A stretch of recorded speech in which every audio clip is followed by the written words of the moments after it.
Meus irmãos, minhas irmãs, nós estamos no 13º domingo do tempo comum e, como disse no comentário introdutório desta Santa Missa, nós somos chamados a meditar sobre realidades existenciais. Meditar sobre a questão do sofrimento, da doença, da morte e para onde vamos após a morte. Porque o Evangelho, ele nos evidencia a morte da filha de Jairo. É bem verdade que depois ela será vivificada, ela será trazida de volta à vida. Ela não foi ressuscitada, porque ressurreição é uma outra coisa, pois ressurreição envolve termos um corpo glorioso transfigurado como o de Cristo. Não foi isso que aconteceu com a filha de Jairo. Nós observamos que o Cristo traz ela de volta à morte, exatamente dando este sinal de que Ele é o Deus da vida e não da morte. Mas também nós percebemos, ainda nesse Evangelho, em primeiro lugar, a doença que levou aquela menina a morrer e a doença daquela mulher que sofria de um fluxo de sangue e foi curada por Cristo. Portanto, a realidade da doença que nos afeta, especialmente nesses tempos de pandemia.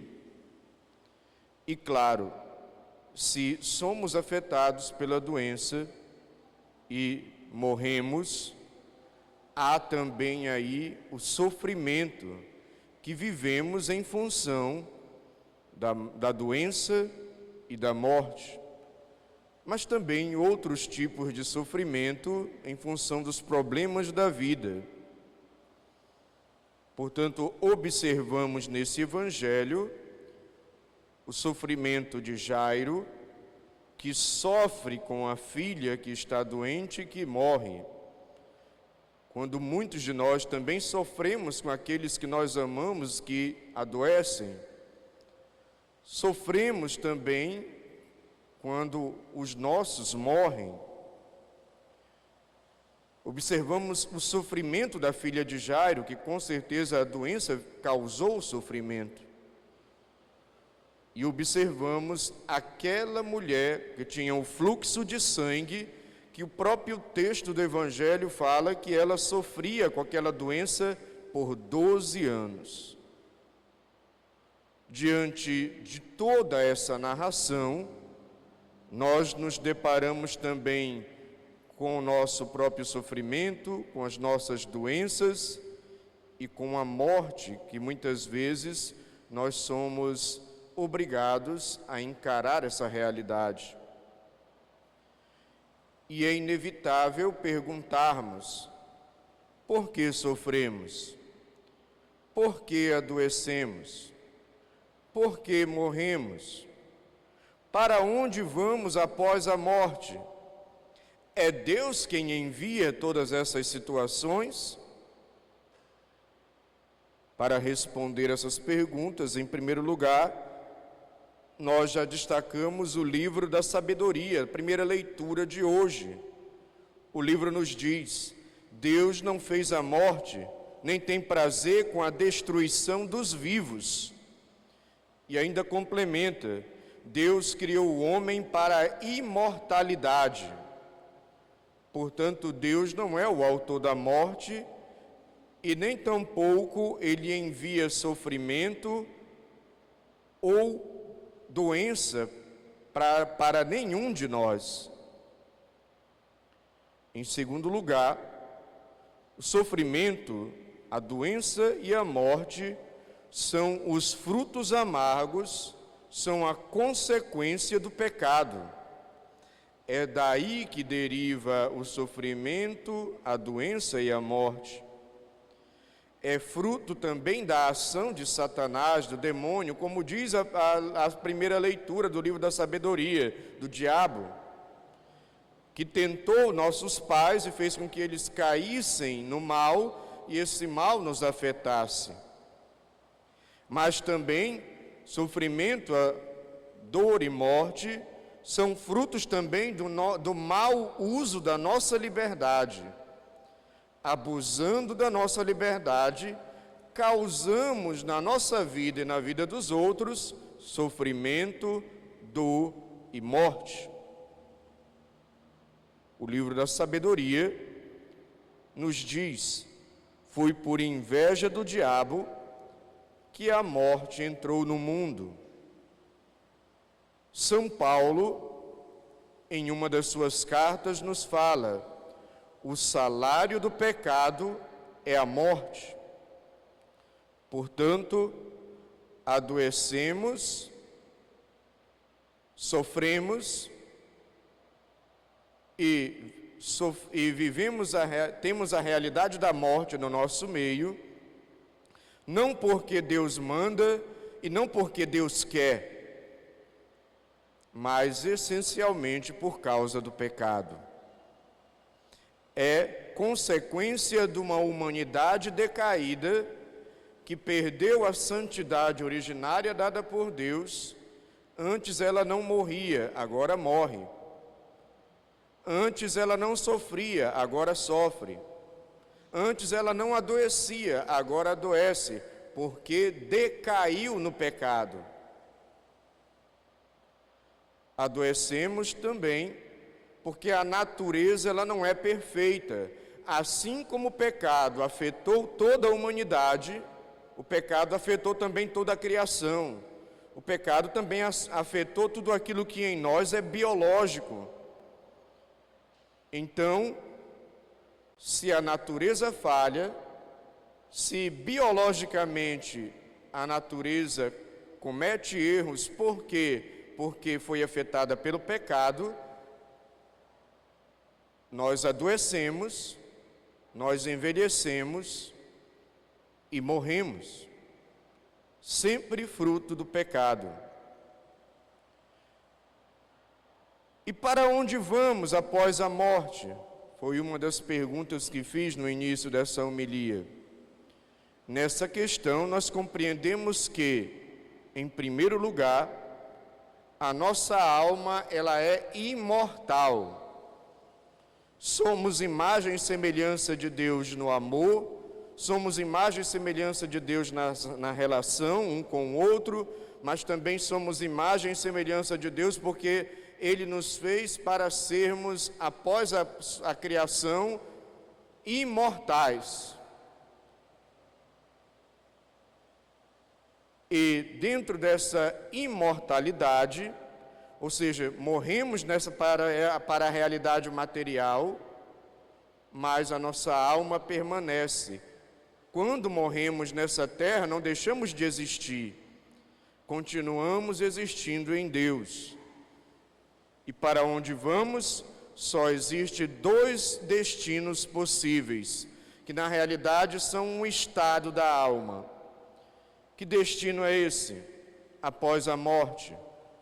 O primeiro, nós condicionamos de chamar de céu, de reino de Deus, de vida eterna com Deus, de bem-aventurança, de felicidade eterna, de plena realização com Deus na eternidade. Infelizmente, a nossa sociedade, o nosso mundo no atual contexto, tem perdido esse destino que deve ser a meta de todo cristão, de todo católico. Muitas vezes nós esquecemos dele. Nós vivemos para trabalhar, vivemos para formar família, vivemos para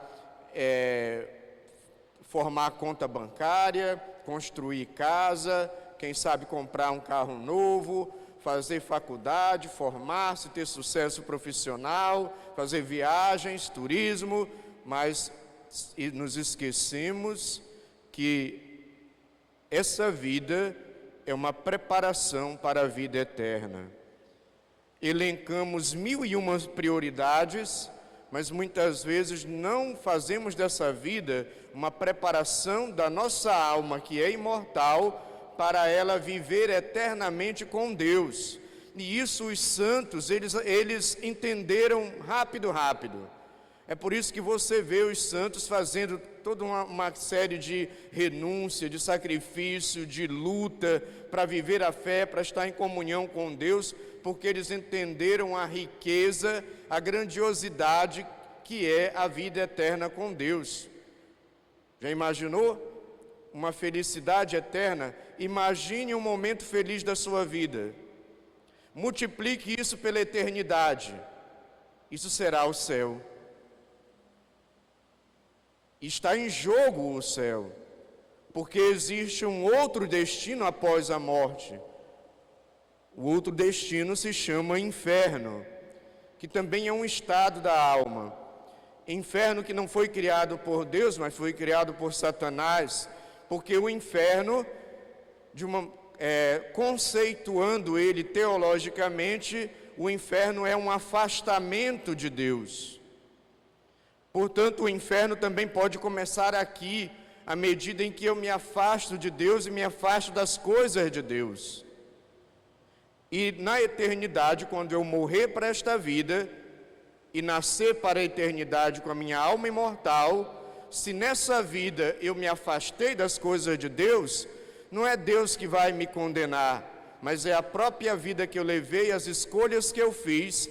Se nessa vida eu me afastei, logicamente na eternidade eu já estou afastado de Deus. Então, essa será chamada, como diz a Sagrada Escritura, a segunda morte, a morte eterna. Pense no momento de sofrimento que você teve nesta vida. Multiplique esse momento de sofrimento pela eternidade. Esse será o fogo que vai lhe consumir, essa será a angústia que você vai sentir a vida, a eternidade inteira. Daí nós sermos responsáveis pela vida que levamos, buscando nos aproximar de Deus, porque aqui também começa o céu, à medida em que eu me aproximo de Deus e me aproximo das coisas dele. E quando eu morrer nesta vida, minha alma eterna, que nascerá para a vida em Deus, se a vida inteira buscou a Deus, ora, Deus só vai confirmar aquilo que foi a minha vida inteira. Eu estava próximo dele, na eternidade continuarei próximo dele. Céu, eternidade, bem-aventurança, felicidade eterna, plenitude. Aí você vai perguntar, Frei, mas e o purgatório? O purgatório não é um destino e nem é meta.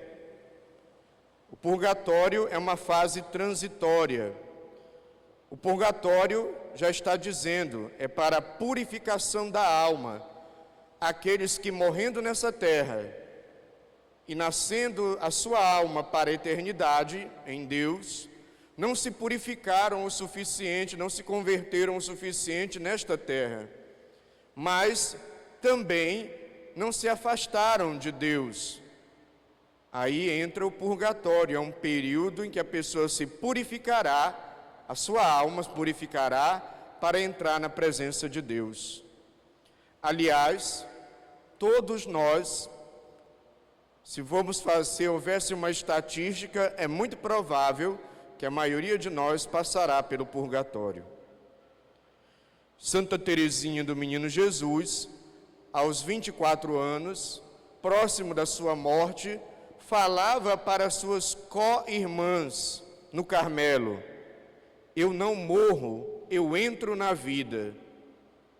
A alma criada imortal, que compreende a eternidade em Deus que a espera, que não se desespera, mas sabe que está entrando na vida eterna. Portanto, os nossos que nós amamos e que hoje não estão mais conosco nesta existência material, eles não morreram, como diz Jesus, a menina não morreu, porque a sua alma é imortal e ela está na eternidade em Deus, não deixou de existir.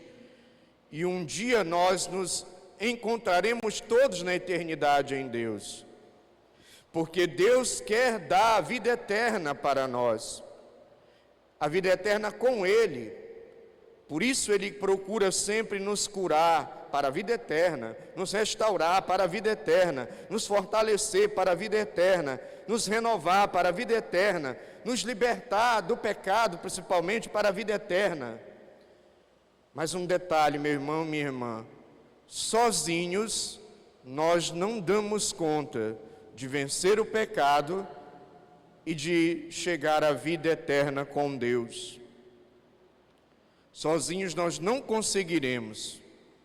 É por esse motivo que, sabendo que nós não temos força para isso, sabendo e também porque nos ama, nos socorrendo, que Jesus nos religa ao Pai, para podermos participar da vida eterna com Deus e sermos plenos, felizes e realizados. Jesus, por isso, assume a nossa morte, vai aonde nós estávamos, que é a morte, por isso Ele morre na cruz. Jesus não morre na cruz porque pagou um preço ao demônio, não. Jesus não morre na cruz porque pagou um preço ao Pai, não. Ele morre na cruz porque vai até a morte, até a condição em que toda a humanidade se encontrava. A humanidade estava na morte e por isso Ele morre para vencer a morte, nos tirar da morte e nos oferecer a vida eterna. Por isso São Paulo escreve, dentro dessa lógica, na segunda carta aos Coríntios, a segunda leitura de hoje: Jesus Cristo, de rico que era, tornou-se pobre por causa de vós, para que vos torneis ricos por sua pobreza. Ele assume a pobreza da nossa humanidade para nos enriquecer com a sua graça. Ele assume a morte da humanidade, as dores da humanidade, para nos libertar da morte e da dor. Ele assumiu nossas dores, Ele assumiu nossas doenças, Ele assumiu nossos sofrimentos, Ele assumiu a nossa morte, para nos ensinar e nos ajudar a vencer, a superar estes momentos difíceis da vida.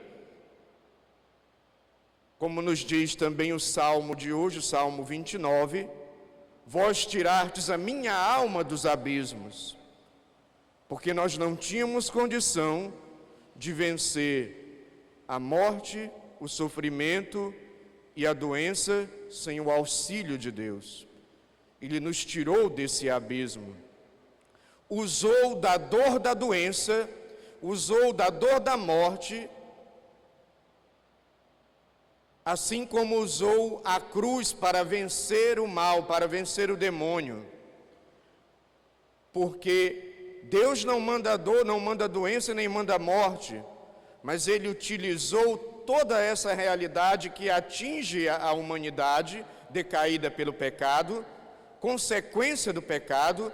Ele usa tudo isso que aparentemente é uma derrota, para nos ensinar a sermos vitoriosos dentro dessas situações.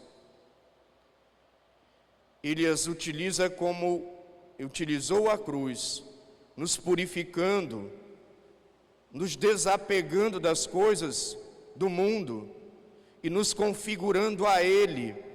Por isso, se você está doente ou enfrentar alguma doença, ofereça isso para Cristo na cruz, configure-se a Ele. Se você está no leito de morte, ofereça essa situação, limite a Cristo, configure-se a Ele. E se alguém dos seus está sofrendo ou no leito de morte, ofereça todo esse sofrimento em união com a cruz de Cristo, porque Ele experimentou essas realidades para nos ajudar a superá-las. Unidos a Ele, nós superamos. Unidos a Ele, nós nos fortalecemos. Unidos a Ele, nós suportamos. Unidos a Ele, nós enfrentamos essas situações. Unidos a Ele, nós lutamos. Unidos a Ele, nós nos tornamos vazios de nós mesmos, vazios do mundo, para sermos cheios dEle, mesmo diante da dor, da doença e da morte. A morte não tem a última palavra. Deus é vencedor e nos oferece a vida eterna com Ele. Porém, meu irmão, minha irmã, nesta vida presente, nós precisamos começar a conquistar o nosso céu. Precisamos começar a nos aproximar das coisas de Deus, estar próximo dEle, para que na eternidade permaneçamos próximos dEle. É por isso que o Senhor também nos anima, como animou aquela criança: levanta-te. Como disse para Jairo: não tenhas medo, coragem. Não tenha medo da dor, da doença e da morte, mas busque a Deus. Enfrente essas realidades. Console-se com o amor de Deus. Caminhe na verdade dEle. Viva uma vida constante de conversão, porque assim você vai estar preparando a sua eternidade, porque a tua alma é imortal e você foi feita para um dia todos nós estarmos na eternidade com Deus, recebendo um corpo glorioso transfigurado e ressuscitarmos com Ele de corpo e alma para sermos eternamente felizes. Nos diz um canto da comunidade Shalom: vida eterna, vamos lá, juntos alcançar, voar como águias, a buscar altas moradas, ousar até o fim. Vida eterna, a nossa meta. Vamos lá, vamos alcançar. Para chegar a essa morada de Deus, lutemos até o fim. Louvado seja nosso Senhor Jesus Cristo.